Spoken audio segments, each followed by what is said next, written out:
మనం పాపం చేయొద్దు అనుకుంటూనే ఉంటాము, తప్పు చేయొద్దు అనుకుంటూనే ఉంటాం, కానీ చేస్తాం. పాత నిబంధనలో కూడా ఏంటంటే అనేకమైనటువంటి ఆజ్ఞలు, 613 ఆజ్ఞలు ఇచ్చాడు దేవుడు, ఇంక్లూడింగ్ 10 ఆజ్ఞలు. 613 ఆజ్ఞలు ఇస్తే మానవుడు ఏం చేశాడు? ఆజ్ఞల్ని పాటించలేకపోయాడు. ఒక ఆజ్ఞని పాటిస్తే మరొక ఆజ్ఞలో మీరిపోయేవాడు, ఇంకొక ఆజ్ఞలో మీరిపోవడం. ఎన్ని సార్లు ప్రయత్నించినా, ఎంత బాగా ప్రయత్నించినా కానీ మనిషి దేవుని యొక్క ఆజ్ఞలని నెరవేర్చలేనటువంటి దుస్థితికి వచ్చింది. ఎందుకు? కారణం ఏంటి? ఎందుకు మానవుడు నేటికి కూడా దేవుని యొక్క ఆజ్ఞల్ని ఎందుకు నెరవేర్చలేకపోతున్నాడు? మీరు ఇంత సీరియస్గా కూర్చొని వింటే నేను అలా అందుకని కింద పడిపోయినా అంత సీరియసా? అదే కానీ యూట్యూబ్ చూడరా అంతే యాక్టివ్ అంటే రావాలి కదా. సినిమాలో బయటకు వస్తుంటే ఇంకా కొట్ట అంటున్నారు కదా. కానీ ఇక్కడ మాత్రం పక్కన కాలేజీలో అమ్మాయిలు, ఆడపిల్లలు, మగపిల్లలు వెళ్తున్నారు. చూడరా అమ్మాయి ఎలా ఉందో, కొత్తిమీర కట్టలాగుంది జుట్టు. ఆ పిల్ల చూడు, వాడి పక్కన చూడు, వాడి ముక్కు చూడు, కేసీఆర్ ముక్కు లాగుంది. తెలంగాణలో ఎవరు లేరుగా ఇక్కడ? ఉన్నారా? అమ్మో, తెలంగాణ ఇది చాలా జాగ్రత్తగా ఉండాలి కదా. అదే చాలా జాగ్రత్తగా జోకులు వేస్తూ ఉంటారు. వినండి, హాస్యం వేరు, అపహాస్యం వేరు. మీరు నాకు ఎందుకో చాలా దూరం కనిపిస్తుంది. కొంచెం ఇటు జరగడం నేను చూడలేకపోతున్నాను. మీరు కొంచెం జరగడానికని మీరు వచ్చేయండి. కొంచెం ఇటు జరగండి. 12 నిమిషాలా? సరే.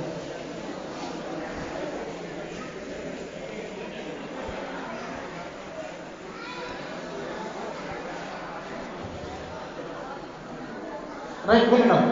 ఇంకా మాట్లాడదు. రైట్, అందరు దగ్గరికి ఉన్నారు కదా, క్లోజ్ అప్. వినండి, మనం చాలా జాగ్రత్తగా మాటలు వినాలి.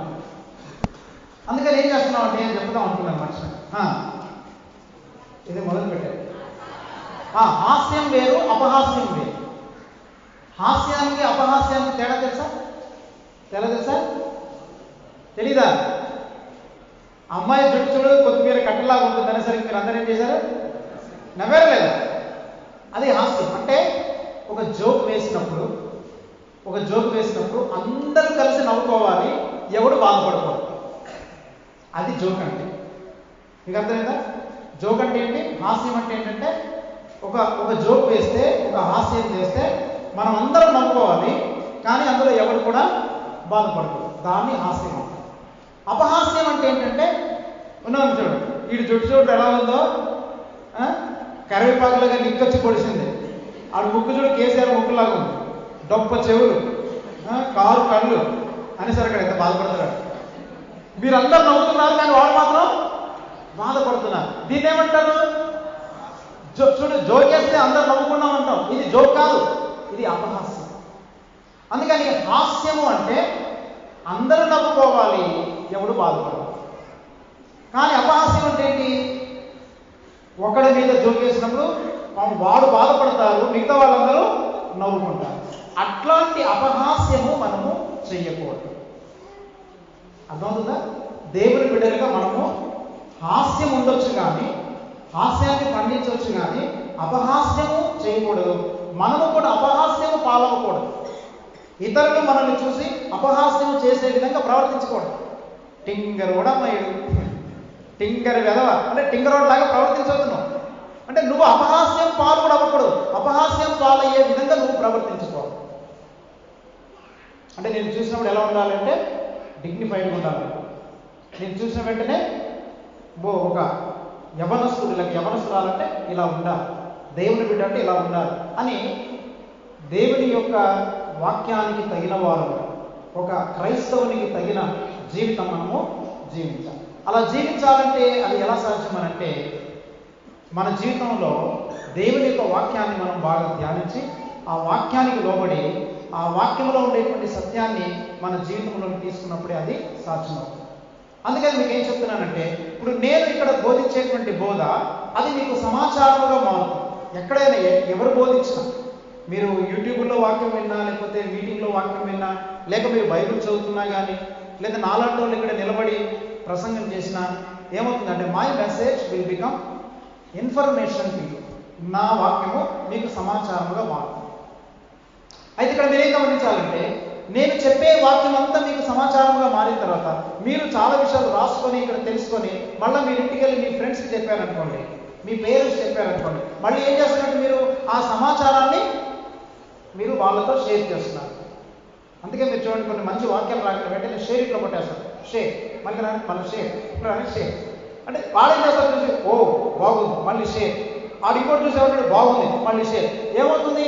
సత్యము షేర్ అవుతుంది కానీ మన జీవితాల్లోనికి బేరింగ్ అవ్వదు. అంటే మన జీవితంలో అది మనము అన్వయించుకోలేకపోతాం.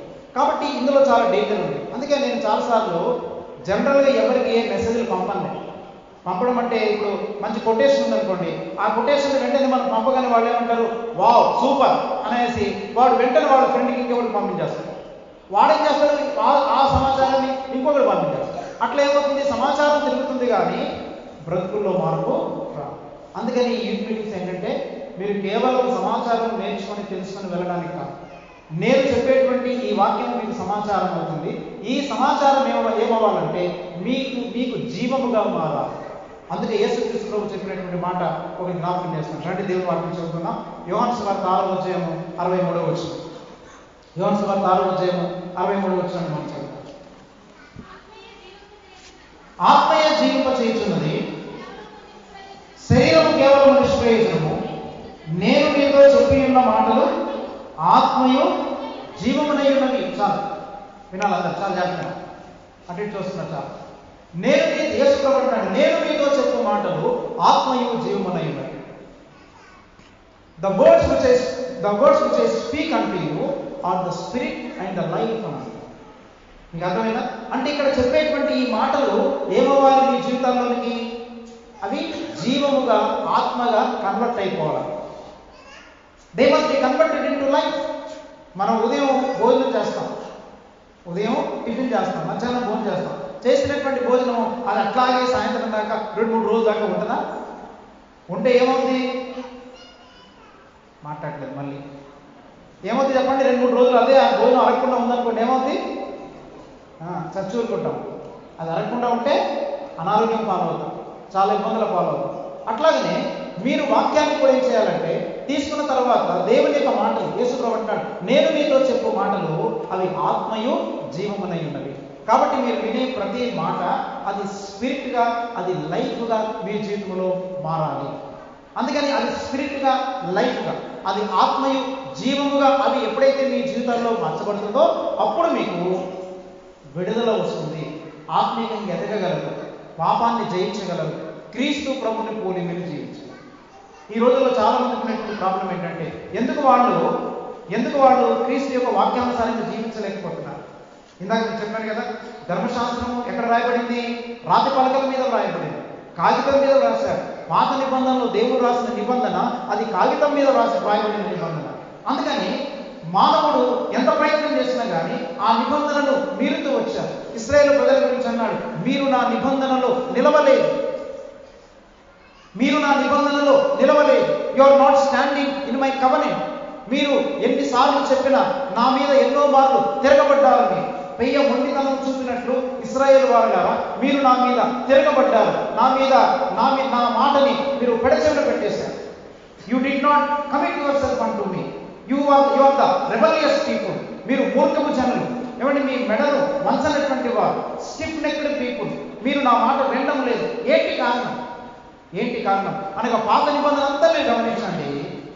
కారణం ఏంటంటే దేవుని యొక్క నిబంధన లేక దేవుని ఆజ్ఞలు పలకల మీద, కాగితం మీద కాగితం మీద వ్రాయబడినంత మాత్రాన అది నిబంధన వారి జీవితాల్లో ఏమాత్రం ఉపయోగము చూపలేకపోయింది.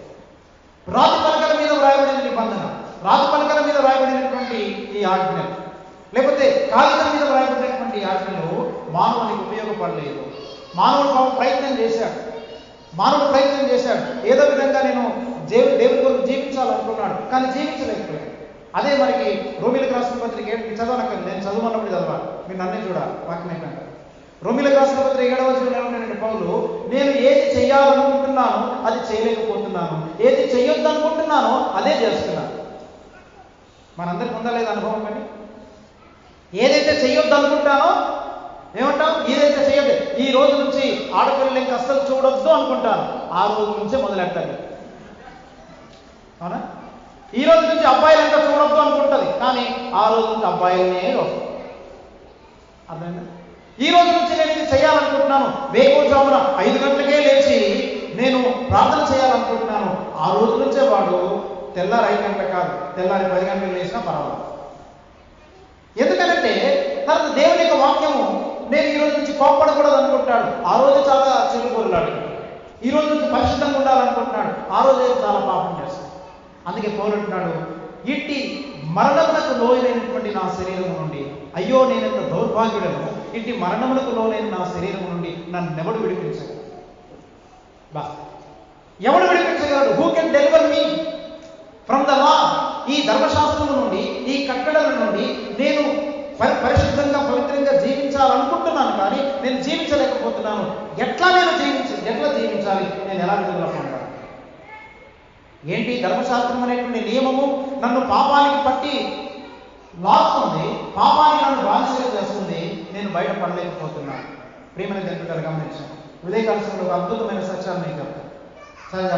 అందుకని కాగితం మీద వ్రాయబడింది, పలకల మీద వ్రాయబడినటువంటి ఆ ధర్మశాస్త్రపు ఆజ్ఞలని ఎంత పాటించాలనుకున్నా కానీ మానవుడు పాటించలేకపోయాడు, పతనమవుతూనే వస్తున్నాడు. ఇప్పటికీ మనం చాలా పతనమవుతూనే వస్తాం. క్రొత్త నిబంధనకు వచ్చిన తర్వాత కూడా ఇంకా మనం చాలా పడిపోతూనే ఉన్నాం. అందుకే దేవుడు ఏం చేశాడంటే, ఇట్లా కాదు నాయన, నాకు తెలుసు నా ఆజ్ఞల్ని పాటించేంత శక్తి, అంత సామర్థ్యము, అంత కమిట్మెంటు, అంత కట్టుబడిన జీవితం మీకు లేదు. కాబట్టి దేవుడే మానవుని యొక్క బలహీనతని గమనించి ఆ ధర్మశాస్త్రపు ఆజ్ఞలు పలకల మీద కాదు, ఇప్పుడు నేను మీ హృదయములలో వ్రాసేదను, నా ధర్మ విధులను నేను మీ హృదయముల మీద వ్రాసేదను, మీ మనస్సుల మీద నేను రాసేదను, మీ హృదయం అనేటువంటి పలకల మీద రాస్తానన్నాడు. కాబట్టి ఇప్పుడు జాగ్రత్తనండి, అంటే అక్షరము ఏమైంది? పాత నిబంధనలో ఉండేటువంటి అక్షరము, పలకల మీద వ్రాయబడినటువంటి అక్షరము మన హృదయాలలోనికి వచ్చేసింది.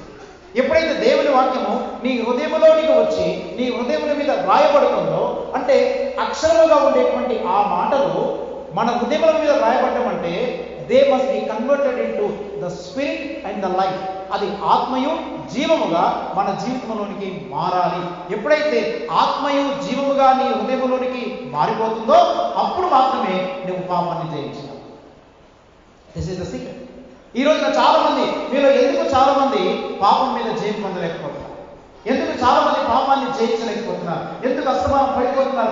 అసలు ఎన్ని కూటాలు అవసరం లేదు మనకి, ఇన్ని సభలు అక్కర్లేదు, ఇన్ని ప్రసంగాలు అక్కర్లేదు, ఇన్ని బోధలు అక్కర్లేదు, ఇన్ని పాటలు అక్కర్లేదు, ఇన్ని డ్రామాలు అక్కర్లేదు, ఇన్ని స్కిట్లు అక్కర్లేదు.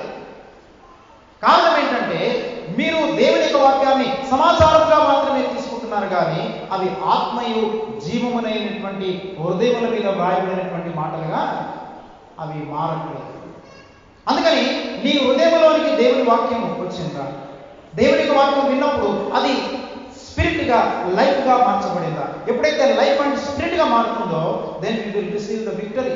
అప్పుడు నీకు జయం వస్తుంది, పాపాన్ని నువ్వు జయించగలవు. అందుకని క్రొత్త నిబంధనలో దేవుడు చేసిన మొట్టమొదటి వాగ్దానం ఏంటో తెలుసా?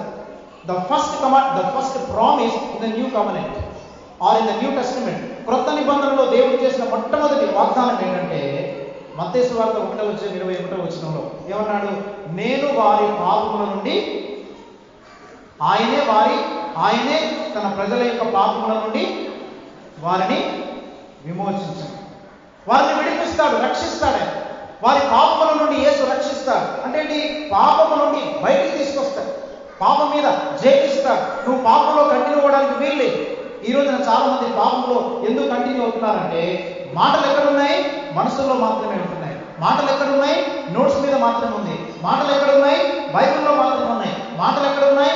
ఇంకా కొన్ని సంఘాలు ఉంటాయి, మొత్తం చర్చి నిండా వాక్యాలు రాయించేస్తారు. మొత్తం ఎక్కడ పడితే అక్కడ వాక్యము గోడల మీద అన్ని వాక్యాలు ఉంటాయి, కానీ బ్రతుకులోనికి మాత్రం వాక్యం. మీకు అర్థమవుతుంది? వాక్యం ఉండాల్సింది గోడల మీద వాక్యం ఉండాల్సింది బల్ల మీద కాదు, వాక్యం ఉండాల్సింది బైబిల్లో కాదు, వాక్యం ఉండాల్సినటువంటిది మీ నోట్ పుస్తకాల్లో కాదు. వాక్యం ఏమవ్వాలంటే that must be converted into the spirit and life. అది ఆత్మీయ జీవముగా మారి నీ జీవితంలోనికి వచ్చినప్పుడు అది జీవం అవ్వాలన్నమాట. ఫ్లెష్ అండ్ బోన్స్ గా మారాలి. అది శరీరము, రక్తము, మాంసము, ఎముకలుగా అది మారగలిగినప్పుడే నీవు పాపం మీద నువ్వు చేయాలంటావు. ఇది ఎలా సాధ్యమంటే వాక్యాన్ని నువ్వు నమ్మాలంటే. వాక్యాన్ని నమ్మాలి. అందుకని పాత నిబంధన అంతా కూడా ఏంటంటే ఈవెన్ దావీదు కూడా దేవుని హృదయానుసారుడైన మనుషుడైనప్పటికీ దావీదు కూడా దేవుని ఆజ్ఞలను నెరవేర్చలేకపోయాడు. నీ ఆజ్ఞలను విడిచి నన్ను తిరగనివ్వకు అని అంటాడు. చూసారా, నీవు నన్ను కడుగు అని అంటాడు. ఇట్లాగా దేవునికి వాక్యం ఏం చెప్తున్నానంటే మనము పాత నిబంధనలో ఉండేటువంటి ఆ వాక్యాలన్నీ గోడల మీద, రాళ్ళ మీద, మరి పుస్తకాల మీద, నోట్స్లో రాయబడేది. కానీ కొత్త నిబంధనకు వచ్చారు అంటాడు, నా వాక్యమును నా మాటలను నీ మనస్సులో రాసేదను, నా ధర్మ విధులను నీ హృదయంలో ఉంచు. చాలా చెప్తున్నా. ఇక్కడ 2 మాటలు మీకు ఎక్స్ప్లెయిన్ చేస్తాను. నా మాటలని నీ మనస్సులో రాసేదను, నా ధర్మ విధులను నీ మనసులో రాస్తాను, నా ధర్మ విధులను నీ హృదయంలో రాస్తాను. ఎందుకన్నాడు 2 మాటలు అనంటే, మీరు హెబ్రీయులకు రాసిన పత్రిక 8వ అధ్యాయము మనం 7వ వచనాన్ని మనం చదవగలం. ఒక మాట మీరు చదవండి. హెబ్రీయులకు రాసినటువంటి పత్రిక 8వ అధ్యాయము ఈ మాటను మనం చూద్దాం. ఒక్క నిమిషం. 10వ వచనంలో నేను చేయబో నిబంధన ఏదనగా అనే మాట చూద్దాం. నేను చేయబో నిబంధన ఏదనగా వారి మనస్సులో నా ధర్మ విధులు ఉంచెదను, వారి హృదయముల మీద వాటిని వ్రాసేది. చాలు. వారి మనస్సులో నా ధర్మ విధులు ఉంచెదను, వారి హృదయముల మీద వాటిని వ్రాసేదను. అంటే మనస్సులో ఉంచేదని అంటే అర్థం ఏంటి? ఎందుకు మనసులో పెడతానన్నాడు? అలాగే ఎందుకు హృదయముల మీద రాస్తానన్నాడు? దీని అర్థం ఏంటి? వినాలి. మీరు ప్రతిసారి దేవుని వాక్యాన్ని చదివినప్పుడు, మీరు విన్నప్పుడు మీరు ధ్యానం చేయాలి. మీరు ఊరికనే చదివేసి నాకు క్విజ్లో ఫస్ట్ ప్రైజ్ వచ్చింది, లేకపోతే నాకు బైబిల్ స్టడీలో ఫస్ట్ ప్రైజ్ వచ్చింది, ఈసారి ఎగ్జామ్ పెడితే నాకే అందరిలో టాప్ మార్కులు వచ్చాయి, that is all foolish. Bible గ్రంథము ప్రైజ్ సంపాదించడానికి ఇవ్వబడలేదు. గుర్తుపెట్టుకో.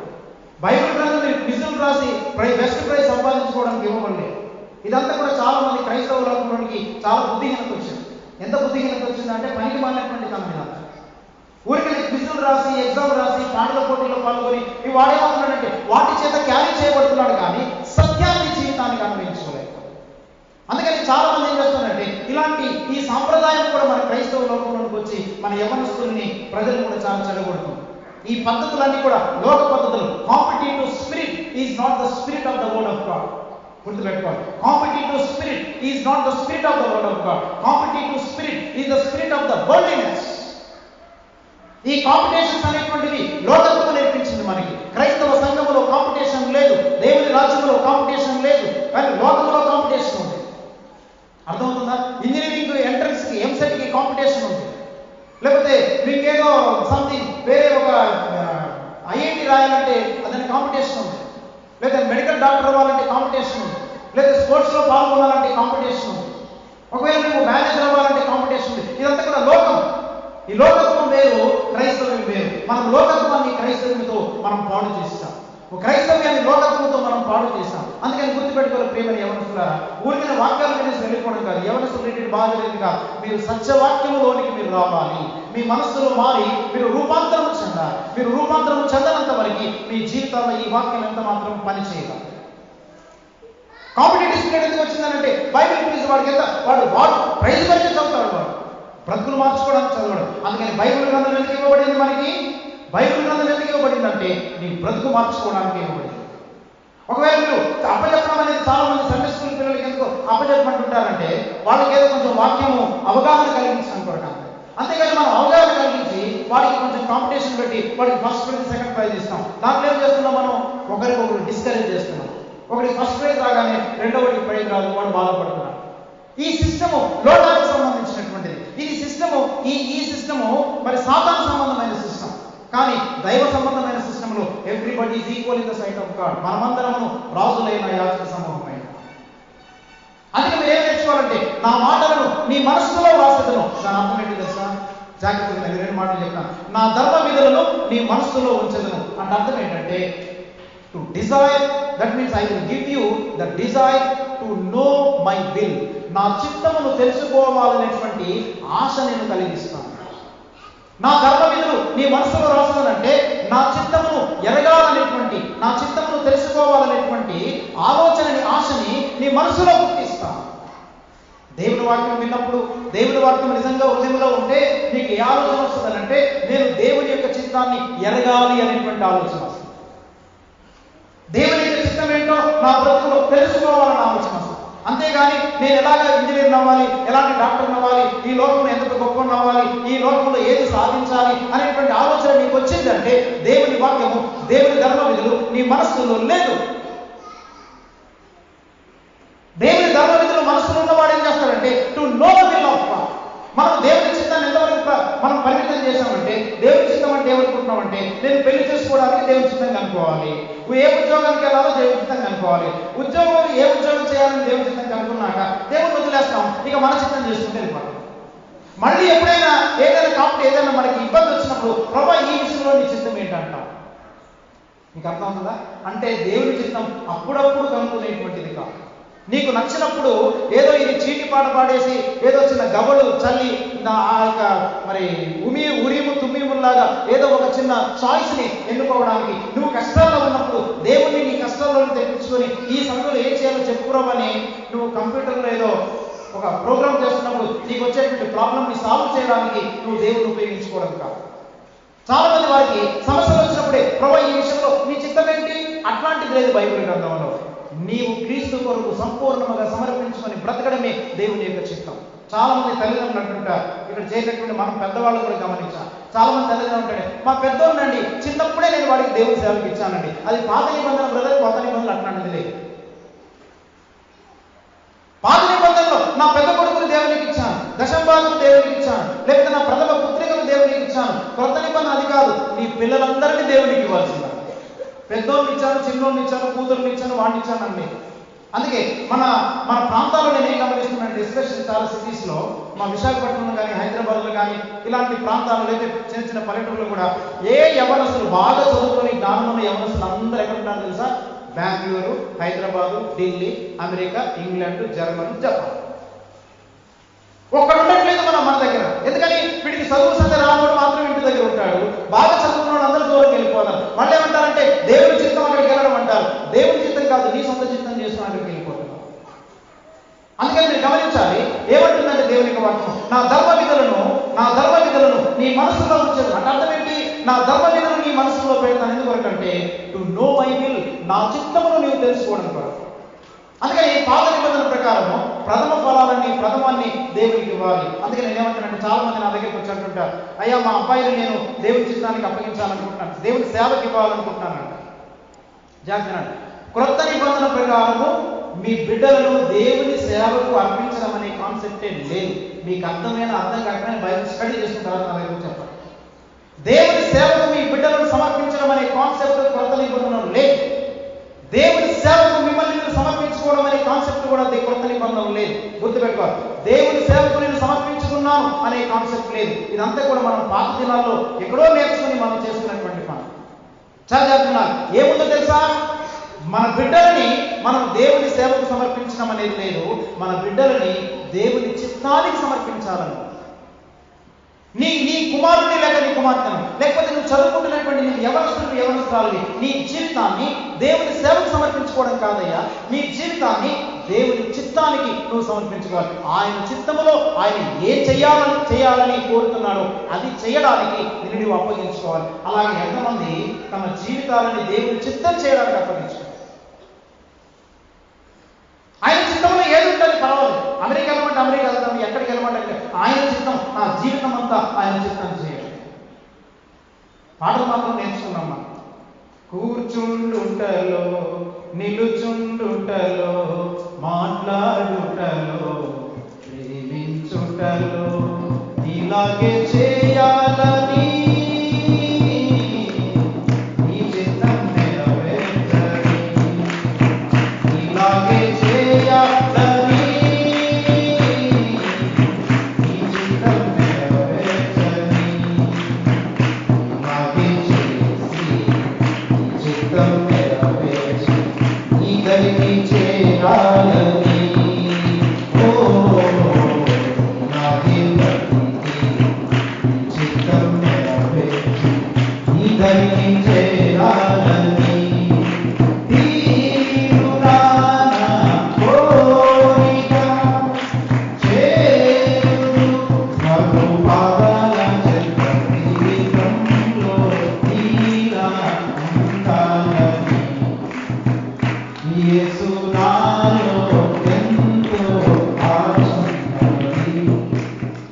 ఆశ ఉంది అంటే పాట ఉంది, నా ధర్మ విధులు నీ మనసులో ఎందుకు రాస్తున్నాను తెలుసా, నా చిత్తమును కనుక్కోవడం. అంటే అర్థం ఏంటంటే మన జీవితం అంతా గుర్తుపెట్టుకోవాలి. యేసుక్రీస్తు మనల్ని పిలిచింది మన జీవితం అంతా ఆయన చిత్తం చేయడం కొరకు. ఆయన చిత్తములో సేవ చేయడం అంటే చెయ్యి. ఆయన చిత్తములో ఒకవేళ సువార్త ప్రకటించడం అయితే ప్రకటించు. ఆయన చిత్తంలో జాబ్ చేయడం అంటే చెయ్యి. ఆయన చిత్తంలో దూరదేశం వెళ్ళాలంటే. కానీ నీ చిత్త ప్రకారము దేవుణ్ణి చేయమని కోరడం. ఇది అందరూ తెలుసుకోవాలి. మీ యవ్వన జీవితం నుండే మీ మనసులో రూపాంతరించిందా. రెండవది ఏమంటాడంటే, నా ధర్మ విధులను నీ మనసులో రాసేదను, నా ధర్మ విధులను నీ హృదయముల మీద నేను రాసేదను. అంటే హృదయం మీద రాయడం అంటే అర్థం ఏంటి? హృదయం మీద రాయడం అంటే to do the will of God or the ability to do the will of God. Number 1 మనసులో రాయడం అంటే అర్థం ఏంటి? To know the will of God. హృదయం మీద రాయడం అంటే అర్థం ఏంటి? To the ability to do the will of God. అంటే దేవుని చిత్తమును తెలుసుకొని దేవుని చిత్తమును చేయుట కొరకు దేవుడు తన ధర్మ విధులను మన మనస్సులోను మన హృదయంలోను రాశాడు. అది అర్థం. మీ అందరికి అర్థమవుతుందా? బోధపడుతుందా? ఎందుకు రాశాడు ధర్మ విధులు? ఎక్కడ రాశాడు? పలకల మీద కాదు. అది పాత నిబంధనలు అయిపోయింది. కొత్త నిబంధనలు ఏం చేస్తున్నాడు? మన మనస్సుల్లోను మన హృదయాల మీద రాశాడు. మనసులో ఎందుకు రాశాడు? ఆయన చిత్తం తెలుసుకోవడానికి. హృదయం మీద ఎందుకు రాశాడు? ఆయన చిత్తమును చేయుటకు శక్తి సామర్థ్యము కలిగి ఉన్నాడు.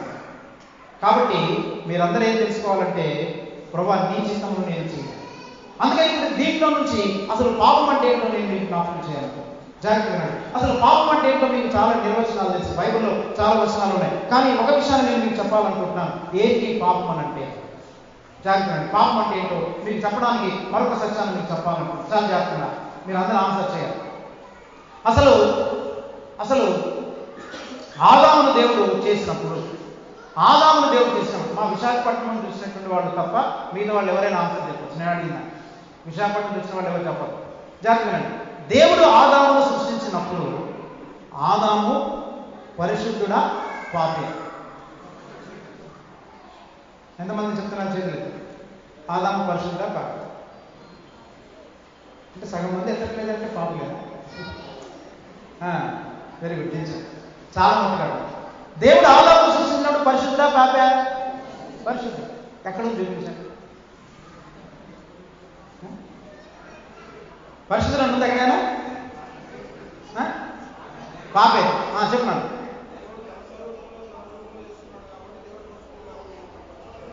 పరిశుద్ధుడు కాబట్టి ఆయన పరిశుద్ధుడు అవుతాడు. దేవుని ఆత్మీయంలో ఉంది కాబట్టి ఆయన పరిశుద్ధులే. ఓకే, పరిశుద్ధులే కదా. మరి పరిశుద్ధులైనప్పుడు పరిశుద్ధులంటే మళ్ళీ దేవుడు ఆయన పరీక్షించడం ఎందుకు? పరిశుద్ధులు ఇంకా పరీక్ష ఉంది కదా. పరిశుద్ధులకు పరీక్ష ఉందా? అపవిత్రులకు పరీక్ష ఉంటుంది కదా. ఆల్రెడీ పరిశుద్ధులు అయిపోయాడు కదా, ఇంకా ఏం అవసరం లేదు ఆయనకి. చెప్పండి, పరిశుద్ధులకు పరీక్ష ఏంటి? ఇప్పుడు 100% మార్కులతో పాస్ అయ్యారు, మళ్ళా టెస్ట్ ఏంటి? అయిపోయాడు కదా మొత్తం. వాడికి ఎడ్యుకేషన్ అంతా అయిపోయింది. 10th క్లాస్ మళ్ళీ 10th క్లాస్లో పరీక్ష పెట్టరు కదా. పాస్ అయిన వాడికి పరీక్షలు ఉండవు. అయ్యా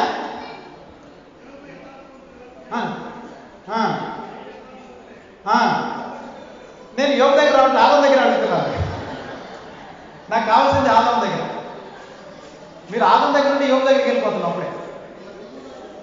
నానా చెప్పండి, ఆదాము పాపే పరిశుద్ధ? పాపే పరిశుద్ధ. ఇది ఇలాంటి తెలుసుకోవాలి. ఆన్సర్ చెప్పలేదా? ఎవరైనా చెప్తే గిఫ్ట్ ఇస్తాను. దేవుడి కుమారుడు. నేను కుమారుడు కాదని అడగలేదు. పరిశుద్ధుల పాప అడుగుతాను. అవన్నీ పక్కన పెట్టి పరిశుద్ధుల పాప ఎలా ఆన్సర్? పరిశుద్ధుడు. రైట్. జాగ్రత్త. ఆదాము అంటే మనం చూసారు, అనాలోచితంగా అనేసం ఏదో అంటే మనకంతా మల్టిపుల్ చేసి వచ్చేసాయి కదా. మన కాంపిటేషన్స్ అన్ని మల్టిపుల్ చేసి ఆలోచించేవాడు. ఏదో పెట్టరా అన్ని ఏరెట్రా, అన్నింటిలో ఏరెట్రా అంటే అందుకని ఏరెట్రా. ఎందుకు ఏరెట్టాడు? ఏరే పెట్టుకుని వెళ్ళిపోతాడు. సో ఏదో అర్థం వద్దా వాడికి 30 ర్యాంక్, రేపు ఎంసెట్ వీడు చాలా గొప్పగా ఫీల్ అయిపోతున్నాడు. అబ్బా నాకు ఎంసెట్లో 38 ర్యాంక్, అది వచ్చిందే కొట్టింది లేదు. అది అన్నింటిలో సబ్జెక్ట్లో పేరు వాడికి ఫస్ట్ ర్యాంక్ ఎలా వచ్చింది? నాకు ఒకసారి ఏం చేశారంటే, నేను చిన్నప్పుడు ఒక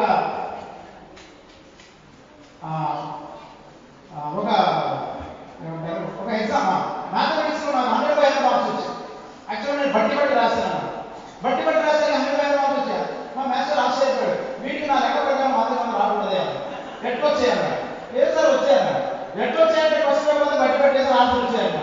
నా దగ్గర కూడా రాయకూడదు. ఒక క్వశ్చన్ అడిగాడు. క్వశ్చన్ అడిగితే నేను దానికి ఆన్సర్ చెప్పలేదు. క్వశ్చన్ అడిగితే ఆన్సర్ నేను చెప్పలేదు. జాగ్రత్తగా ఆన్సర్ చెప్పకపోయేసరికి ఏం చేశాడంటే ఆ క్వశ్చన్ పేపర్ అంతా 50 సార్లు రాసుకోవాలి. అర్థమవుతుందా? క్వశ్చన్ పేపర్ అంతా 50 సార్లు రాసుకోవాలి. అంటే ఎట్లా ఉంటుందంటే మనం చాలాసార్లు ఆలోచించకుండా అనేకమైన విషయాలు మనం ఆలోచించాం. అందుకని అనాలోచితంగా ఏదో చెప్తాం. అందుకని ఎందుకు ఆలోచన వచ్చిందంటే మన లోకం యొక్క ప్రభావం అన్ని మల్టిపుల్ చేసి వచ్చింది. ఏ కాంపిటేటివ్ ఎగ్జామ్ తీసుకుని అన్ని మల్టిపుల్ చేసి ఆలోచించి రీజనింగ్ అట్లాంటిది ఏమి ఉండదు అన్నమాట. అందుకని గుడ్డిలో వెళ్ళాలి. ఏది గుర్తుకొస్తుంది పెట్టేస్తాం. సరే జాగ్రత్తగా. అందుకని మనం ఒకటేనండి, ఎప్పుడైతే మీరు ఏదైనా ఒక స్టేట్మెంట్ చేస్తున్నప్పుడు దానికి ఒక రీజనింగ్తోనే మీరు స్టేట్మెంట్ చేయాలి. రీజనింగ్ లేకుండా ఊరికనే ఏదో చెప్పాలి. తెలియకపోతే రీజన్ తెలియకపోతే మాకు తెలియదు చెప్పాలి. అది చాలా జ్ఞానం యొక్క లక్షణం. మనకు తెలిసిన తెలియకపోయినా ఏదో ఆన్సర్ చెప్పేస్తూ ఉంటాం. అది ఎప్పుడు చెప్పాలి. అర్థమైందా? ఒకడు అన్నాడు అన్నమాట, అదే ఎగ్జామ్కి వెళ్ళాడనమాట.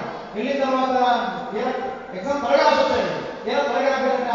ఏం లేదా క్వశ్చన్ కదా రాసి వచ్చారు కదా అని ఇచ్చిన క్వశ్చన్ పేపర్ అయితే రాసి వచ్చాడు. ఎగ్జామ్ అంటే క్వశ్చన్ రాస్తాడు అంటున్నాడు. ఈ రోజుల్లో చాలా మందికి ఏంటంటే ఎగ్జామ్ అంటే క్వశ్చన్ రాస్తాడు అంటాడు. అర్థమైందా? అయితే ఇంకొకటి అంటాడు క్వశ్చన్ రాస్తారు అంటాడు. ఏదంటే ఎగ్జామ్ రాస్తాడంటే ఎందులో వేయాలంటే క్వశ్చన్ ఇచ్చారు కానీ ఆన్సర్ రాయాలని తెలియదు నాకు. అక్కడ ఆన్సర్ రాయాలని ఏమి చెప్పలేదు, అందుకని రాయలేదు. అందుకని ఏదైనా ఒక స్టేట్మెంట్ చేస్తున్నప్పుడు ఏదైనా వాక్యం చదువుతున్నప్పుడు మీరు ఆలోచించాలన్నమాట. రీజనింగ్ తో మీరు ఒక స్టేట్మెంట్ చేస్తున్న దానికి ఒక రీజనింగ్ ఉండాలి. ఆ రీజనింగ్ తో ఎందుకు పరిశుద్ధులు అంటున్నావు, పరిశుద్ధులు అంటే ఎందుకు అంటున్నావు చెప్పగలరు. ఒకవేళ పాపి అంటే ఎందుకు అంటున్నావు చెప్పగలరు. నాకు తెలియదంటే పాము ఊరుకోవాలి.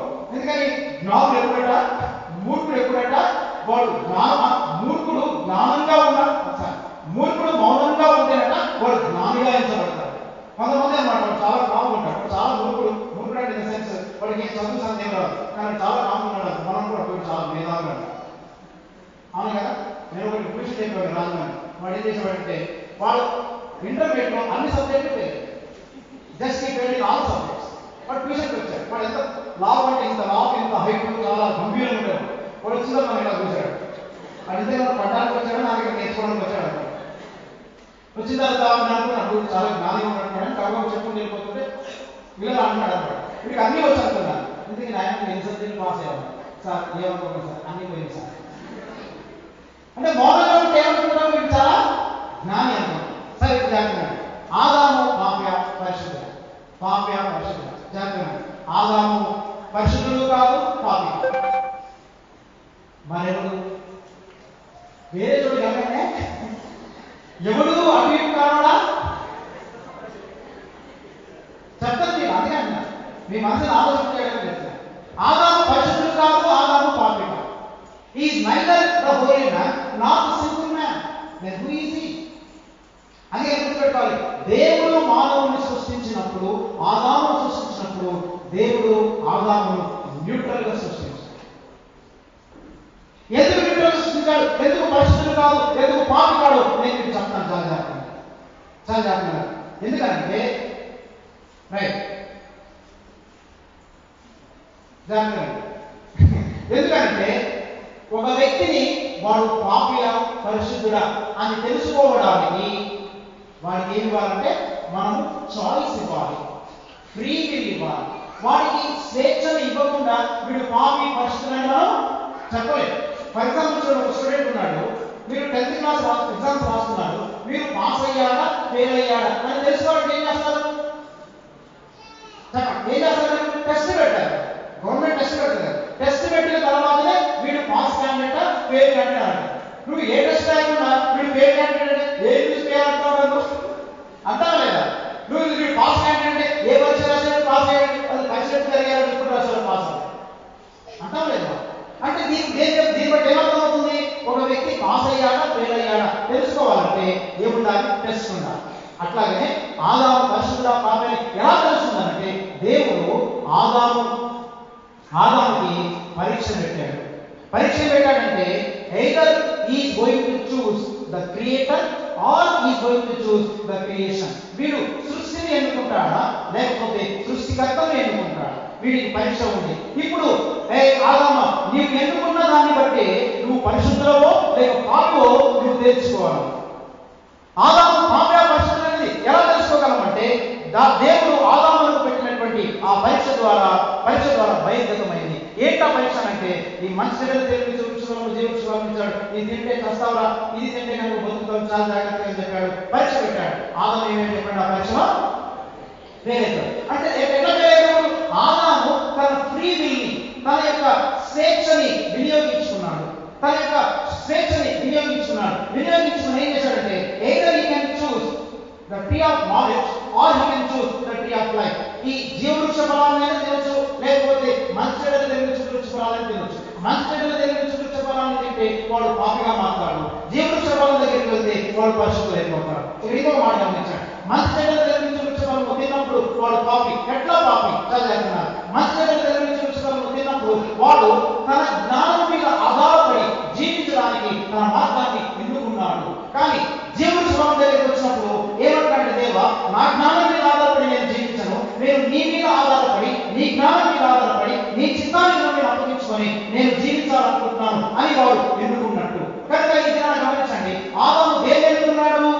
తన మీద తాను ఆధారపడి జీవించడానికి ఒక మార్గాన్ని ఎన్నుకున్నాడు. అందువలన ఆదాము పాపిగా మారిపోయాడు.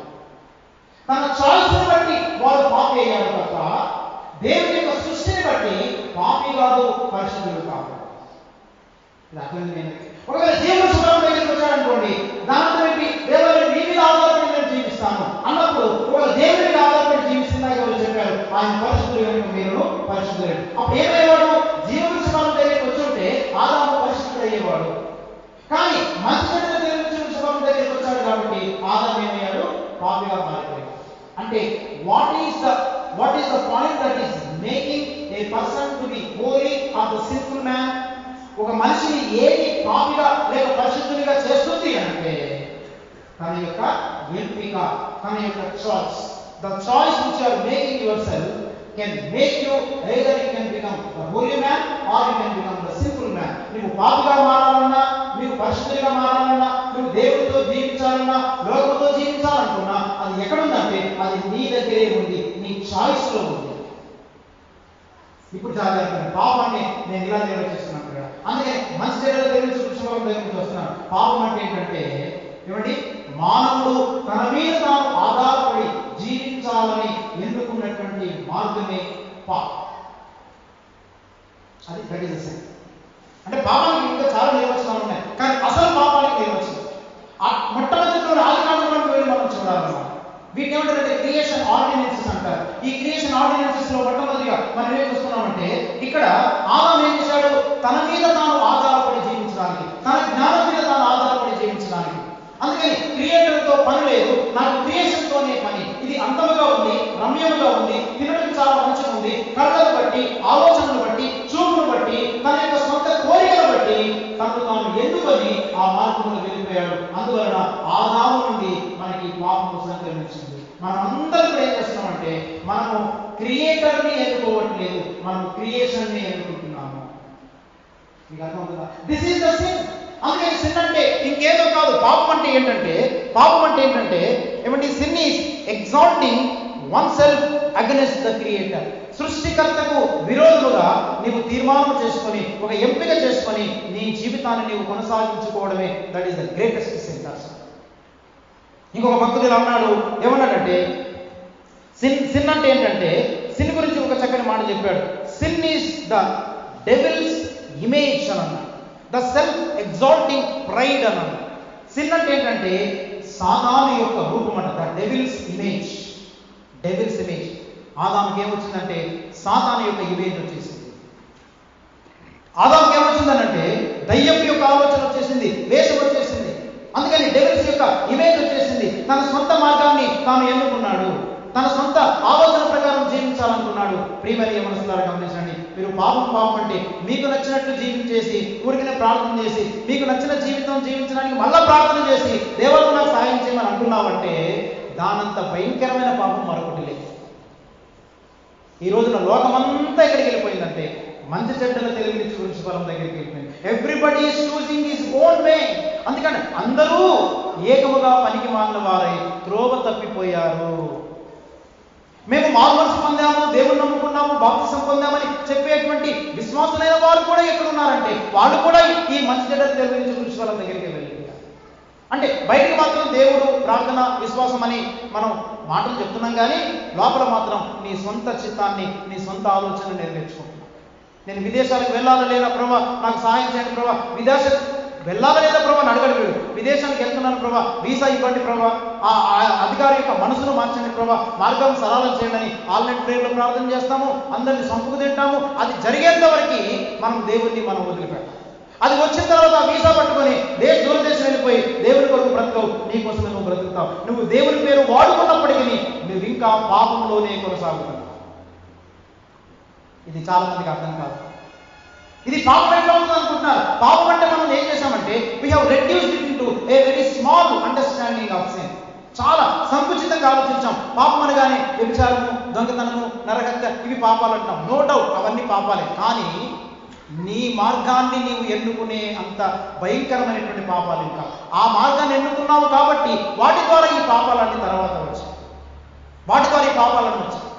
మీకు అర్థమవుతుందా? అందుకని గమనించండి, భయంకరమైనటువంటి పాపం ఏంటంటే ఇట్ ఈస్ అందుకని అంటాడు, నేను పాపాలు 2 రకాలుగా ఉంటాయి. ఒకటి రూట్ ఆఫ్ ద సిన్ అంటారు, రెండవది route of the sin and fruit of the sin అంటారు. రూట్ ఆఫ్ ద సిన్ అంటే అర్థం ఏంటంటే పాపానికి మూలం. ఇప్పుడు నేను చెప్పింది పాపానికి మూలం. ఒకటి రూట్ ఆఫ్ ద సిన్ అంటే పాపానికి మూలం, రెండవది ఫ్రూట్ ఆఫ్ ద సిన్ అంటే పాపం యొక్క ఫలం. అంటే రూట్ ఆఫ్ ద సిన్ అనేది ఏంటంటే పాపం యొక్క మూలం ఏంటి? మానవుడు సృష్టికర్తకు ప్రతిగా సృష్టమును పూజించి సేవించాడు. మనం ఏమనుకుంటామంటే సృష్టికర్తకు ప్రతిగా సృష్టం అంటే మేము విగ్రహార్థన చేయట్లేదు, మేము గుళ్ళు గోపురాలకు వెళ్ళట్లేదు అనుకుంటారు. అసలు దాని అర్థం అది కానీ సృష్టికర్తకు ప్రతిగా ఈ లోకంలో నువ్వు దేన్ని ప్రేమించినా, నువ్వు దేన్ని అవలంబించినా కానీ that is the sin against God. That is the sin against God. అందుకని రూట్ ఆఫ్ ద సిన్ ఏంటంటే selfishness. Route of the sin is the selfishness. పాపం యొక్క మూలము అది స్వార్థము, నీ మార్గమును నువ్వు వెన్నుకోవడము, నీ చిత్తాన్ని నువ్వు జరిగించుకోవడము, నీకు నచ్చినట్లు బ్రతకడము, అవసరమైతే దేవుణ్ణి కూడా వాడుకొని నీ చిత్తాన్ని నువ్వు నెరవేర్చుకోవడానికి ప్రయత్నించు. That is the root of the sin. ఆ రూట్ ఆఫ్ ద సిన్ అయినప్పుడు ఫ్రూట్ ఆఫ్ ద సిన్ వచ్చింది.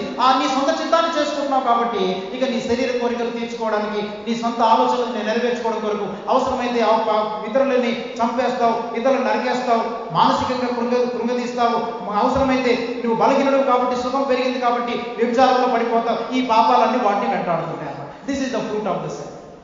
కానీ బేసికల్గా దేవుడు ఏం చెప్తున్నాడంటే రూట్ ఆఫ్ ద సిన్ నుంచి నువ్వు బయటికి రావాలి. ఫస్ట్ నీ రూట్ మారాలి. ఎక్కడ చేంజ్ అవ్వాలంటే ఫ్రూట్ని మనం మార్చలేము. మనం ఏం చేస్తామంటే వ్యభిచారం చేయొద్దు, దొంగతనం చేయొద్దు, నరహత్య చేయొద్దు, ఓకే పళ్ళు కోసేస్తున్నాం. ఆ పళ్ళు కోసేస్తే అసలు రూట్ ఉంది కదా, అసలు రూట్, ఆ రూట్లో నుంచి మళ్ళా వ్యభిచారం వచ్చేస్తుంది, మళ్ళా దొంగతనం వచ్చేస్తుంది, మళ్ళా అసూయ వస్తుంది. మీకు అర్థమవుతుందా?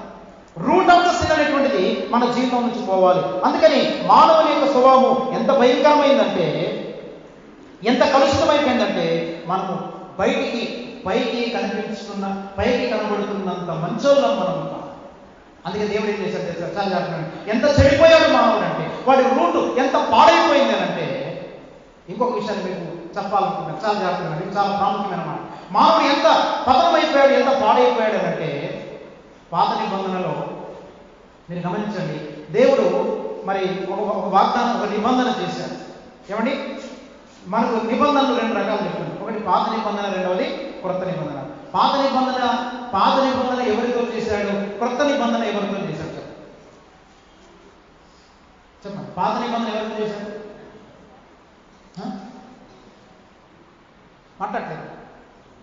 పాత నిబంధన ఎవరితో చేశాడు దేవుడు? మాట్లాడలేదు. Use very good. ఇక్కడ మా సుధాకర్ గారు ఉన్నారు. నమస్కారం sir. So please you don't answer for the question which I'm asking you. Sudhakar గారు విశాఖపట్నంలో మా ఒక ఇంగ్లీష్ సర్వీస్కి వెళ్తుంటారు, అక్కడ ఆయన అటెండ్ అవుతుంటారు. ఈజ్ అవర్ బెస్ట్ స్టూడెంట్, మా బైబిల్ కాలేజీలో వస్తుంటారు. I'm very glad to see you here sir. Very nice.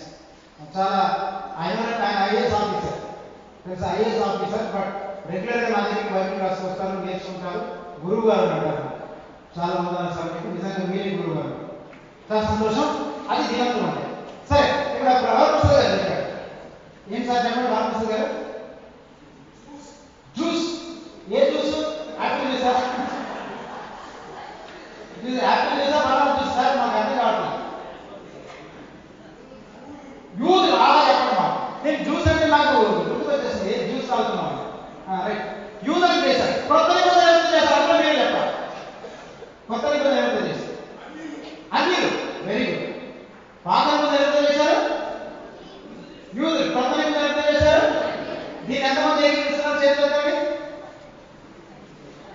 ఎవరైతే సార్ మీరు ఎత్తే కుదరదు.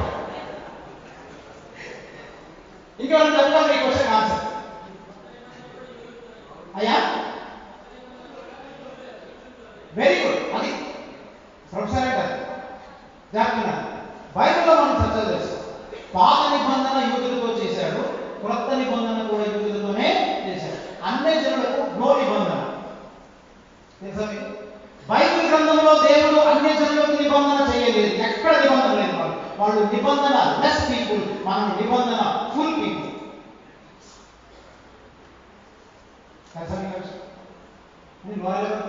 తెలుసుకోవాలి. ఎంజాయ్ చేసిన ప్రభావ పోయిన సంవత్సరం పాపినైనా, ఈ సంవత్సరం పాపినైనా, ఒక సంవత్సరం పాపి ఉంటాను. ఇది ఒక్కడే తెలుసు మనకి. పాపినైనా 7 పాపినైనా 7 పాపినైనా పాపినైనా జట్టు కొట్టగా మూసుకొని రాను. అన్ని జనులతో దేవుడు నిబంధన చేయలేదు. అన్ని జనులతో దేవుడు ఏ నిబంధన చేయలేదు. ఇందాక చదువుకున్నాం కదా, 8వ అధ్యాయము 7వ వచనంలో హెబ్రీయులకు రాసిన పత్రిక. ఆ దినమున నేను ఇశ్రాయేలు ఇంటి వారితోనూ యూదా వారితోనూ క్రొత్త నిబంధన చేయుదును.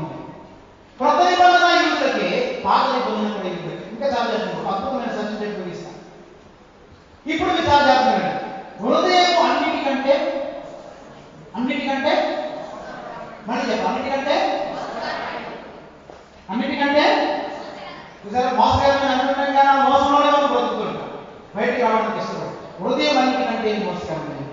ఇప్పుడు చాలా మంది ప్రార్థన చేస్తుంది. నేను ప్రార్థన చేస్తానంటే, దేవా మీరు ఎంతమంది ప్రభావ నా హృదయాన్ని కడగండి అని ప్రార్థన చేస్తాను.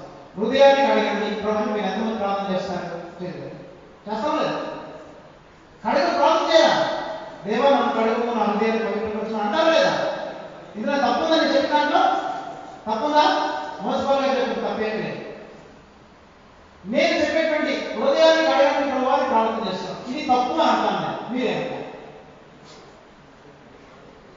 మీరు అందరికీ తిరగాల్సిన మాట్లాడుతున్నారంటున్నారు. మీ తిరగాల్సి ఉండాలి. అది మీరు తిరగాల్సి ఉండాలని చెప్పడానికి విషయాలు చెప్తున్నాను. చాలా చెప్పాలి. ఎప్పుడు అంటే ఈ లోతైన సత్యాలు మనం తెలుసుకో. మనం ఎంత చూసినా కలిపోతాయి కాకపోయినా బైబిల్ క్విజ్లు, పాటల పోటీలు, ఏమంటే సండే స్కూల్ గిఫ్ట్ వచ్చిందో రాలేదో, గిఫ్ట్ లెఫ్ట్ మఫ్టీ ఇలాంటివి అర్థం చేయాలి. ఈ సత్యం తెలుసుకొని ప్రభుని అడగండి. మీ మనోనేత్రాలు తెలియజేస్తారు. నా పాపం నా హృదయం కడగండి ప్రభు అని మనం ప్రార్థన చేయాలి.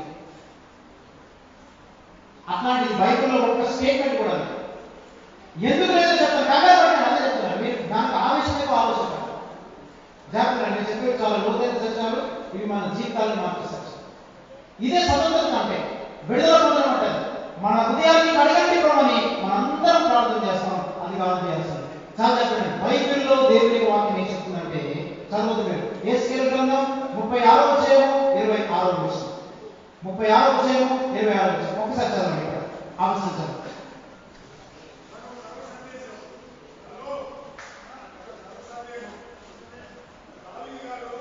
నేను కంప్లీట్ చేయను. నేను చెప్పింది కంప్లీట్ అయితే తప్ప మీ ప్రశ్న. Let me explain. Let me explain please. Let me complete. నేను కంప్లీట్ చేస్తున్నప్పుడు అడగమంటాను. అడిగాను సరే. నూతన హృదయం మీకు ఇచ్చేదాను. ఏముంది?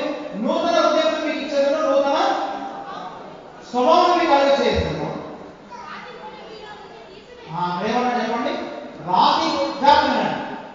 రాతి గుండెను మీలో నుండి నేను తీసివేసి మాంసం గుండెను నీకు ఇచ్చాను. ఇది వినాలి మన జాగ్రత్త. ఇక్కడ అసలు అంటే మన హృదయం ఎంత చెడిపోయింది అంటే ఆదికాండం 6వ అధ్యాయం 5వ వచనం ఉన్నాడు. మనిషి నరుని యొక్క ఆలోచన యొక్క ఊహలు ఎల్లప్పుడూ కేవలమని చెడ్డవి. అంటే హృదయం అన్నిటికంటే మోసకరమైనది. యూదా బాబు మెరుగుగంటంతో పలకల మీద రాయబడింది. మానవుని యొక్క హృదయం ఎంత చెడిపోయిందంటే ఇట్ ఈస్ బియాండ్ రిపేరబుల్. అంటే దాన్ని మరమ్మతులు చేయడానికి తగనంతగా మానవుని యొక్క హృదయం చెడిపోయింది. మానవుని ఎంత చెడిపోయిందంటే వీటి హృదయాన్ని ఇక నేను బాగు చేయలేను. అంటే దేవుడు అన్నాడు నరుల యొక్క ఊహల్లోని తలంపుల్లోని ఊహలు అన్నీ ఎల్లప్పుడూ కేవలము చెడ్డవి.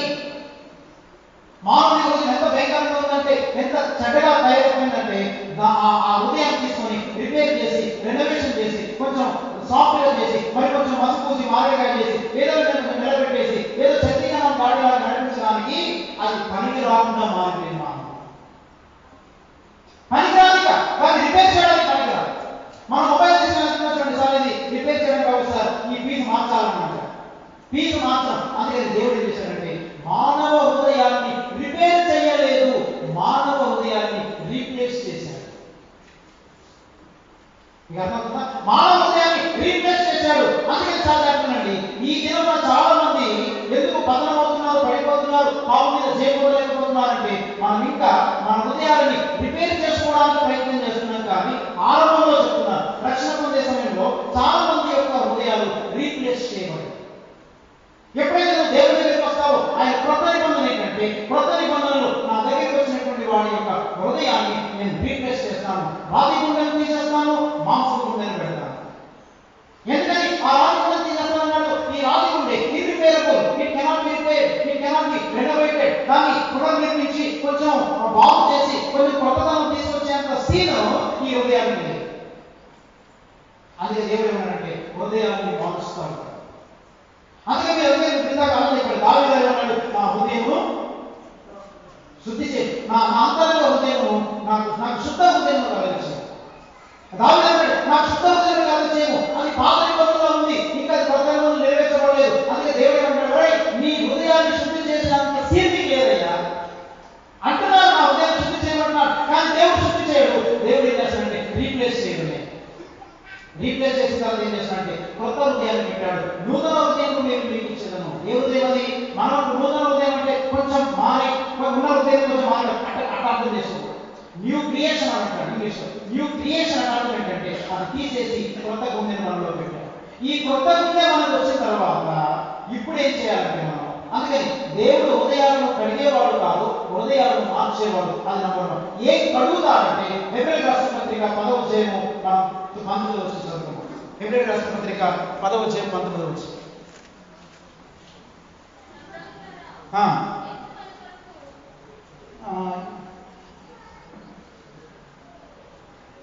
ఒక్క నిమిషం అమ్మా.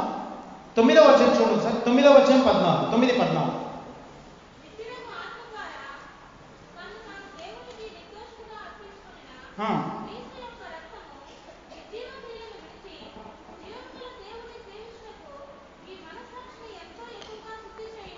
చాలు. దేవుడు మన హృదయాన్ని మారుస్తాడు, మన మనస్సాక్షిని శుద్ధి చేస్తాడు. హృదయాన్ని మారుస్తాడు, మనస్సాక్షిని శుద్ధి చేస్తాడు. This is the new covenant method of God. అయితే ఇప్పుడు మనం అంటారు మరి హృదయం మరి మనం కడగాలని ప్రార్థించడం తప్ప అంటే హృదయం కడగడం కాదు, మనస్సాక్షిని కడుగుతుంది. కొన్నిసార్లు మన హృదయానికి కల్మషాలు అంటుకుంటాయి, కానీ మనం ఏం చేస్తున్నామంటే ప్రభు దగ్గరికి వెళ్ళి ఆ కల్మషాలని మనం 2వ కొరింథీయులకు రాసిన పత్రిక 7వ అధ్యాయం 1వ వచనం ప్రకారం మనం ప్రార్థించాలి. అది చదవండి. 2వ కొరింథీ 7:1 చదవండి. 2వ కొరింథీ 7:1.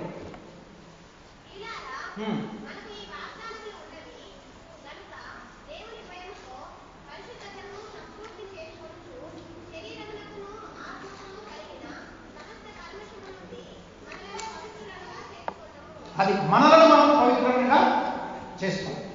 ఆత్మకులు కల్మషం కలుగుతుంటాయి. అందుకని యేసు ప్రభువు అన్నాడు చూడండి, అంటే క్రొత్త హృదయం వచ్చిన తర్వాత మనము కడుక్కుంటాం తప్ప. మీకు అర్థమవుతుందండి?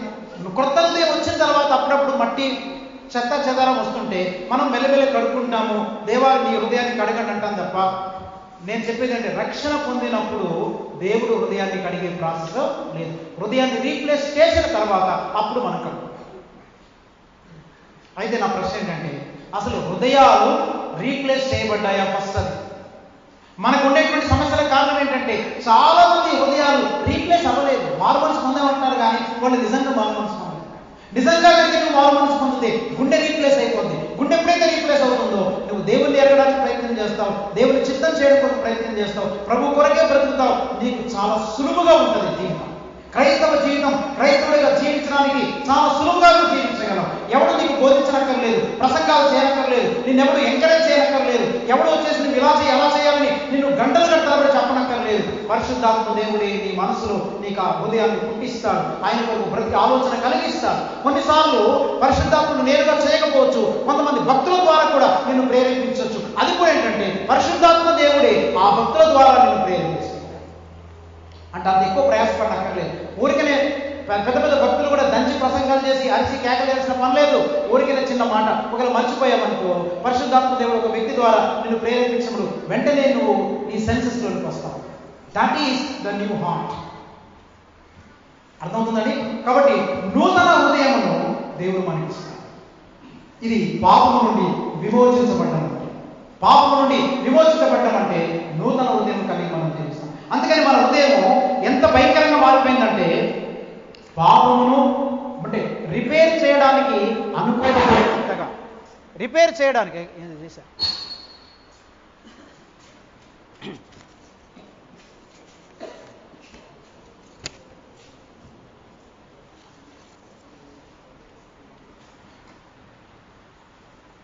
ఇది అయిపోయిందా? Hello, right. రిపేర్ చేయడానికి అనుకూలత లేనంతగా దేవుడు ఏం చేశాడు చెప్పండి? మానవుల హృదయం చెడిపోతే ఆ విధంగా చేశాడు. కాబట్టి ఆరంభంలో ఊరికనే ప్రభా నా హృదయాన్ని శుద్ధి చేయమనేది కాదు. ముందు హృదయం రీప్లేస్ అయిందో లేదో చూసుకో. హృదయం రీప్లేస్ అయిన తర్వాత అప్పుడు అడగాలి నువ్వు దేవుడు, నా హృదయాన్ని కడుగుమనాయి, నా హృదయాన్ని పవిత్రపరచు. ఎందుకని న్యూ హార్ట్ అన్నమాట. ఈ న్యూ హార్ట్ అనేటువంటిది ఎప్పుడైతే మనకు వస్తుందో ఆ వ్యక్తి నిజముగా పాపము నుండి విమోచించబడిన వాడు. అంటే చిన్న చిన్న పాపాలు మలినాలు అంటుతుంటాయి మనకి. మనం ప్రతిరోజు ఏం చేస్తుంటాం చెప్పండి? ఆ పాపాన్ని మనం కడుక్కుంటూ పోతుంటాం. అందుకని పాపం ఏం చేసిందనంటే మానవుని దేవుని నుండి దూరం చేసింది. ఫస్ట్ ఆఫ్ ఆల్ ఈ పాపం ఎప్పుడైతే మానవుడు మంచి చెడ్డల తెలుగు నుంచి వృక్షఫలం దగ్గరికి వెళ్ళి ఆ తినకూడదని పండును తిన్నాడో, ఆ పండును ఎంపిక చేసుకున్నాడో ఆ ఎంపిక ఏం చేసిందనంటే తన జీవితాన్ని పాపంలోనికి, నాశనంలోనికి నడిపించింది. అందుకని ప్రియమైన దేవుడు, ఈ రోజున నువ్వు ఏమై ఉన్నావు లేక రేపు నువ్వు ఏమి కాబోతున్నావు అనేదంతా కూడా ఈ దినమున నీవు చేసుకునేటువంటి ఎంపిక మీదనే ఆధారపడింది. Your destination is determined by the decisions that you are taking today. ఈ దినమున నువ్వు చేసుకునేటువంటి తీర్మానాల మీద నీవు రేపు జీవించబోయేటువంటి జీవితం, లేకపోతే రేపు నువ్వు ఏ విధంగా ఉండబోతున్నావు, నీ యొక్క గమ్యస్థానం ఎలా ఉండబోతుందో అనేదంతా కూడా ఈ దినమున నీవు చేసుకునేటువంటి తీర్మానాల మీద ఆధారపడి. అందువల్ల ప్రేమ దేవులారా, ఇది పాపం అంటే. పాపం అంటే ఏం చెప్పాను? ఫైనల్గా క్లోజ్ చేస్తున్నాను. పాపం అంటే ఏం చెప్పండి? ప్రతివాడు అంటే దేవుని మీద ఆధారపడకుండా తన సొంత జ్ఞానం మీద ఆధారపడి జీవించడానికి తాను చేసుకుని ఎంపిక చేసుకున్నటువంటి ఒక మార్గమే పాపం. ఈ పాపం తాలూకు వచ్చేటువంటి పర్యవసానాలు ఏంటంటే మానవుని యొక్క హృదయము ఎంత చెడిపోయిందంటే రిపేర్ చేయడానికి కూడా పనికిరానంతగా చెడిపోయింది. దానికి దేవుడు చేసిన వాగ్దానం ఏంటంటే గుండెను రెనోవేట్ చేస్తాను, కడుగుతానని చెప్పలేదు కానీ గుండెను రీప్లేస్ చేస్తానన్నాడు. అయితే ఈ ఉదయకాల సమయంలో నీకు న్యూ హార్ట్ అనేది వచ్చిందా? నూతన హృదయం నీకు వచ్చిందా? పడిపోతున్నాడు, పతనమవుతున్నాడు. కారణం ఏంటి? వాక్యాలు బైబిల్లో ఉన్నాయి, వాక్యాలు గోడల మీద ఉన్నాయి, వాక్యాలు ఆడియోలో ఉన్నాయి, వాక్యాలు వీడియోలో ఉన్నాయి, కానీ వాక్యాలు బ్రతుకులోనికి రావు. అవి జీవముగా, స్పిరిట్గా మార్చబడదు. అందుకని దేవుడు ఇది నన్ను అంటున్నాడు, నీకు నూతన హృదయాన్ని నేను నీకు ఇస్తాను, నూతన గుండెను నీకు ఇస్తాను, మాంసపు గుండెను నీకు ఇస్తాను, రాతి గుండెను నీలో తీసేస్తాను. అంటే నూతన హృదయం వచ్చిన తర్వాత అప్పుడు మనం ఏం చేస్తాం? మన ఆత్మకి, మన యొక్క శరీరానికి కల్మషాలు అంటుతుంటాయి, అప్పుడు మనం కడుకుంటాం. This is the concept. అట్లాగనే ఈ పాపం మనల్ని ఏం చేసిందంటే దేవుని నుండి దూరం చేసింది, మనల్ని మృతులుగా చేసింది, మనల్ని భౌతికమైనటువంటి ఆత్మ సంబంధమైన మరణానికి పాత్రలు చేసింది. అందరూ మరణిస్తున్నారు చూడండి, భయపడుతున్నాం కదా. ఎందుకు ఈ మరణం వచ్చింది?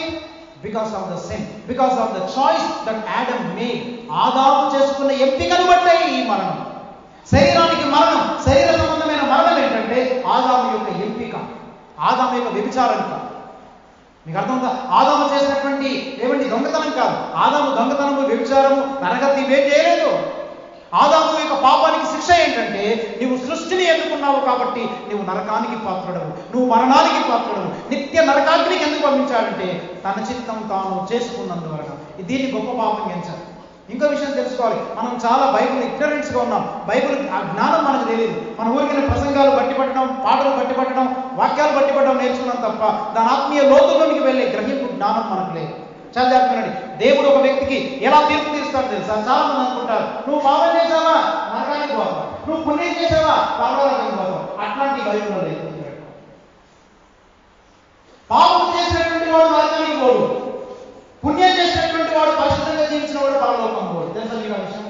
These are not the measurement. these are not the basis for a man to enter into the new heaven or the heaven or into the hell. నరకానికి కానీ పరలోకానికి వెళ్ళేది నీవు ఇక్కడ చేసేటువంటి పాపాలను బట్టి పుణ్యాలను బట్టి కాదు. ఒకే ఒకటి గుర్తుపెట్టుకోవాలి, ఈ లోకంలో ఏ మానవుడైతే యేసుక్రీస్తు శిలువలో చేసినటువంటి త్యాగానికి లేక యేసయ్య యొక్క శిలువకు ఎవడు తలవొగ్గి తన జీవితాన్ని సమర్పించుకుంటాడు, సృష్టికర్త దగ్గరికి వస్తాడు, వాడు మాత్రమే పరలోకంలో ఉంటాడు. ఎవడైతే యేసయ్య శిలువను ధిక్కరించి తృణీకరిస్తాడో వాడు మాత్రమే నరకానికి వెళ్తాడు. ఆ పుణ్యాన్ని బట్టి పరలోకం నరకం లేదు. అవన్నీ తర్వాత పాపాలు చేస్తావు, ఎందుకని నీ చిత్తం నెరవేర్చుకున్నావు, శిలువను తృణీకరించావు, నీ చిత్తం నెరవేర్చుకున్నావు కాబట్టి పాపాలు చాలా చేస్తూ ఉంటావు. అవన్నీ తర్వాత అసలు నువ్వు శిలువనే తృణీకరించావు కదా, అసలు ఎక్కడ నీకు శిక్ష పడిందంటే ఎన్ని పాపాలు చేస్తుంటే ఒకటి చూసుకోండి, అమ్మాయి మిసావు కదా, కళ్ళు పెట్టావు కదా, అదొక పాపం, నీకు శిక్ష ఏంటా? అట్లా శిక్ష కదా. నువ్వు మధ్యలో యూత్ ట్రిప్కి వెళ్ళావు, అక్కడ రసం పోయలేదు, సాంబార్ పోయలేదు, చాలా ముక్తి పోయావు కదా, అందుకని నీకు ఏం చేయాలంటే ఇంటికి 4 శిక్షలు ఎక్కేయాలి. నేను చాలా రోజుల కిందట బాపట్లో చిన్నేశ్వరి గారు, వరప్రసాద్ గారు, మహేశ్వరి అందరం కలిసి ఒక స్కీమ్ వేసాం. ఒక మంచి స్కీమ్ వేసాం. ఏంటంటే యమధర్మరాజు తర్వాత ఒక చిత్రగుప్తుడు ఉంటాడు. యమధర్మరాజు చిత్రగుప్తుడు తెలుసా నీకు స్టోరీ? యమధర్మరాజు చిత్రగుప్తుడు ఉంటాడు, ఒక పాప వస్తాడు అన్నమాట. ఆ పాప ఏంటి అవుతాడు, అప్పుడు యమధర్మరాజు అడుగుతాడు, ఏమే చిత్రగుప్తుడు ఏంటి మీ పాప చిత్రాలు చెప్పు అంటాడు. చెప్పండి చిత్రగుప్తుడు చెప్తాడు. ఏమిటంటే ఏం లేదు సార్, వీడు బాపట్ల యమస్తులు ఇంటికి వచ్చాడు, వాడికి సాంబార్ వేయలేదని చాలా ముందుకు ఏడుస్తున్నాడు సార్, పాస్ అయ్యాలని చాలా అడిగాడు సార్. అప్పుడు అమ్మో అంటే తిండి కోసం ఆతృతపడేవాడు అని యమధర్మరాజు వాడిని వెంటనే తీసుకెళ్లి నరక శిక్ష విధించేంట, ఏమాత్రం ఆలస్యం చేస్తే నా దున్నపోతు తినేస్తాడు. యమధర్మరాజు దున్నపోతు కూర్చుంటాడు కదా, అందుకని ఏమాత్రం ఆలస్యం చేసి తిండిపోతున్నాడు అనమాట. ఈ ఆలస్యం చేస్తే నా దున్నపోతునే తింటాడు, ఇది తీసుకెళ్ళిపోయి వాడు నరకం పడేవాడు.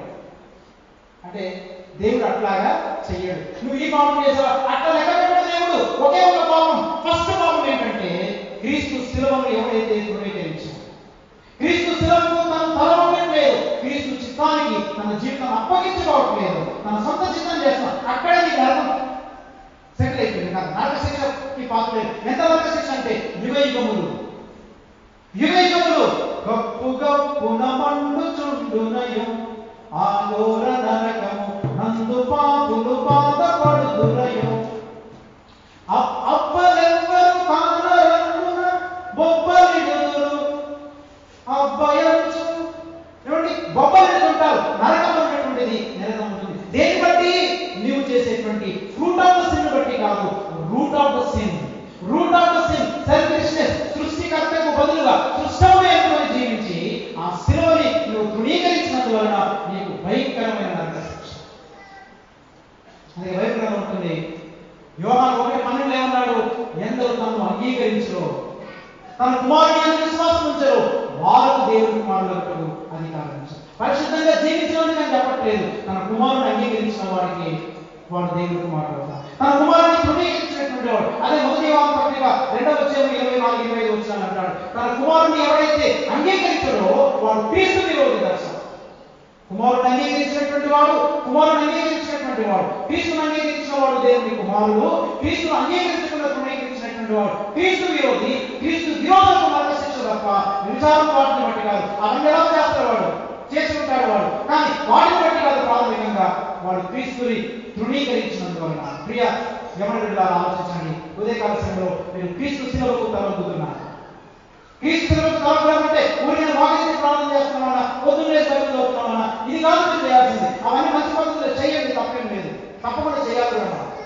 కానీ ఏంటంటే నీ జీవితంలో లోబడాల్సినటువంటి చోట, లొంగాల్సినటువంటి చోట, నీ సొంత కెరియర్ ని పెట్టుకొని, నీ సొంత కెరియర్ డ్రివెన్ లైఫ్ నువ్వు జీవిస్తూ నీ సొంత ఆలోచన ప్రకారం బ్రతుకుతున్నావా, లేకపోతే నీ జీవితంలో దేవుని చిత్తానికి ఏమైనా అవకాశం? అందుకే క్రీస్తు యొక్క శిలువకు ఎవరైతే తలొగ్గుతుంటాడో వారిని పాపం నుండి దేవుడు ఏం చేస్తాడు చెప్పండి, విమోచిస్తాడు. చివరికి ఒక వచనం చదివి మనం ప్రార్థన చేస్తున్నాం. రోమపత్రిక 8వ అధ్యాయం 1వ వచనం చదువు. రోమిలకు రాసిన పత్రిక 8వ అధ్యాయం 1వ వచనం మనం చదువుతున్నాం. కాబట్టి ఇప్పుడు క్రీస్తు యేసునందు ఉన్న వారికి ఏ శిక్షా విధియు లేదు. చూసారా, ఇప్పుడు ఎవరిలో ఉన్నందుకు? నీవు పరిశుద్ధంగా జీవిస్తున్నందువలన చెప్పట్లేదు, నీవు చాలా ప్రార్థనా పరుడు కాబట్టి చెప్పట్లేదు. ఏమన్నాడంటే, కాబట్టి క్రీస్తు యేసునందు ఉన్న వారికి ఏ శిక్షా విధి లేదు. క్రీస్తు యేసునందు జీవమునిచ్చు ఆత్మ యొక్క నియమము పాప మరణముల నియమము నుండి నన్ను విడిపించను. ఏ నియమం విడిపిస్తుంది మనల్ని? క్రీస్తునందు జీవమునిచ్చు ఆత్మ యొక్క నియమము. క్రీస్తునందు జీవమునిచ్చు ఆత్మ యొక్క నియమము నన్ను పాప మరణముల యొక్క నియమం నుండి విమోచించుతున్నది, విడిపించుతున్నది. That is the relation. కాబట్టి మన ఫోకస్ అంతే ఉండాలంటే క్రైస్ట్ ఈజ్ మై ఫోకస్. క్రీస్తు నా యొక్క స్థానం, క్రీస్తే నా సర్వస్వం, క్రీస్తే నా సర్వాధికారి. పాడబడుతున్నాం చాలా మంచిది, నోటితో చెప్తున్నాం, బ్రతుకులోనికి రావు. మన చిన్న మాట చెప్పాడు, మంచి మాట ఏమనంటే, ఈ రోజు క్రిస్మస్ టైంలో అందరు ఎక్కడ చూసిన స్టార్లు వెలిగిస్తున్నారు. బల్బులు చాలా ఎదుగుతున్నాయి, బల్బులు వెలుగుతున్నాయంటే కానీ బల్బులు వెలగట్లేదన్నా. ఏం వెలుగుతున్నాయి? బల్బులు వెలగడమో తక్కువేం కాదు, కానీ బతుకులు వెలుగుతున్నాయి. ప్రియా ఏమన్నా, అందుకని క్రీస్తు నీ జీవితాన్ని సంపూర్ణంగా అప్పగించుకున్నాను. మళ్ళీ అడగదు ఆమె ఏం చేయాలో వద్దా, అది కాదు. ముందు ప్రభుని అడగదు, ప్రభు నీ చిత్తం ఏంటి నాకు? ఆయన చిత్తంలో ఏదుంటే చేయండి, నేను ఇది చేయండి, అది చేయండి అని చెప్పాలి. ఆయన చిత్తానికి నీ జీవితాన్ని సంపూర్ణంగా అప్పగించుకో. అప్పుడు నీ జీవితంలో పాపం నుండి విమోచించబడతావు. నూతన హృదయం నీకు వచ్చిందా? నీ ప్రాబ్లం ఏంటంటే you don't have the new heart. నూతన హృదయం లేదు, అందుకే నీ సమస్య. నువ్వు రెనోవేట్ చేసుకుంటున్నావు, కొంచెం కొంచెం కడుక్కుంటున్నావు, రిపేర్ చేసుకుంటున్నావు, అది కుదరదు. కేవలం నీ హృదయం పరిపూర్ణంగా రీప్లేస్ చేయగలరు. దేవుడు తన మాట ఉదయించున్నాడు. తడు వంచని ప్రార్థన చేసుకున్నాం.